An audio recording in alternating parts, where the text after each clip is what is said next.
My sister destroyed my relationship because she couldn't have her one true love, so I made her watch him fall for me instead. My younger sister Mia has been using the same excuse since she turned 21. She can't have her one true love, so she's entitled to destroy everyone else's. And I don't mean that in the cute, she's still hung up on her ex kind of way. I mean it like, if you're happy, she'll find a way to make you miserable, then blame it on her tragic love story. The one true love, some guy named Ethan she met at a college party 4 years ago. They hooked up once, he never called, and somehow that became her origin story for being a piece of work. It started with her best friend since kindergarten, Jess. One weekend, Mia stayed over at Jess's place, and by Monday, Jess's boyfriend was sending Mia good morning texts. When Jess found them together in her own bed, Mia actually said, "You don't understand what it's like to lose your soulmate." Jess never spoke to her again.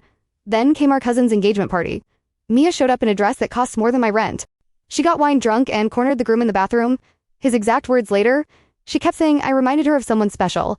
Thank God he pushed her off and told his fiancé immediately. But Mia cried to our parents about how seeing happy couples triggered her trauma. Mom bought her a spa weekend to help her heal. By the time I met Ryan, I knew the drill. I kept him away from family dinners, deleted Mia from my social media, then told him my sister was going through something and needed space. For 2 years, it worked. We got engaged last spring. Small ceremony planned, nothing fancy, just us and close friends. I made one mistake though. I mentioned it at Mom's birthday dinner. Mia's eyes lit up like Christmas came early.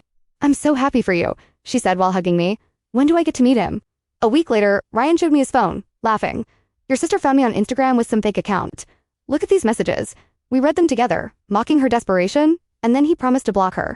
Well, 3 weeks before my wedding, I had the flu. Bad Ryan was supposed to be at his brother's golf tournament for the day, but my friend lived near Mia's apartment complex and texted me to come over since I was already at my sister's. What? She said she'd seen Ryan's Tesla in the visitor spot. My chest went cold. I drove over, fever and all, and used the spare key Mia had given me for emergencies. I found them on her couch, her head in his lap, his hand in her hair, both half-dressed. She looked up at me with those fake tears already forming. "I'm so sorry," she whispered. "He just reminds me so much of Ethan." I stormed out. He didn't even try to save what we had. That's when I decided she'd learn what losing really feels like. See, Ethan wasn't some mystery man who just vanished. We'd actually been following each other on Instagram for 3 years.